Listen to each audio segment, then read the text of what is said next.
former NFL quarterback Chris Sims with his thoughts on the importance of Jim Schwartz and how important he is to the Browns defense. It was a tough situation. I mean, they do need to pump up the offense. There's no doubt about that. The shining beacon of that team has been Myles Garrett, that defense the last few years. They're special, right? Yeah, can they find someone to coach the defense and still be really good on that side of the ball? No doubt about it. You're right. The talent's real there. But he's special. I mean, he's the kind of guy that makes the defense go like, hey, we're one of the top 10 defenses, to like, whoa, this is the number one defense in football. And we just saw like 2 years ago, they kind of went on a run where you're like, man, their defense can almost win the games by itself, just like we talked about with the Houston Texans this year.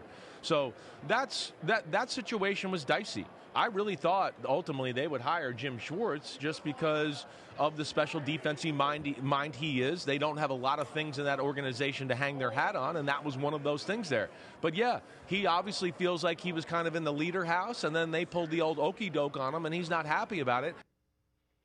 So Quincy, again, I know you've addressed this on your show. Pros and cons of Jim Schwartz being back. Yeah, I mean, the pro is that you get Jim Schwartz back. He's one of the better defensive coordinators in all of the NFL. The con is like, hey, man, you have to have a real conversation with Jim Schwartz. And Jim Schwartz has to look in the mirror and ask himself, if it seems like being a head coach again was what he was working for.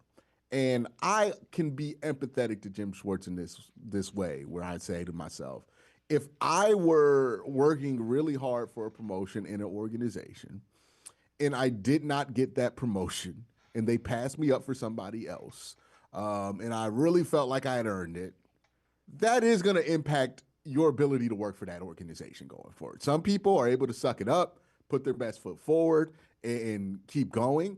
Other people, they can't do it. I'm pretty sure you've seen it in this industry a number of times with people before, right? Where it's like they didn't get what they wanted. They got to go somewhere else because they can't stay where they were, or else they're just going to continue to be frustrated. That's kind of the situation Jim's in. If Jim truly believes that he can find a new set of motivations and come back and be the defensive coordinator, then sure, go ahead and do it, Jim. But if Jim's being honest with himself and does not think he can do that, okay, then it's time for both sides to move on, because this isn't going to benefit anybody.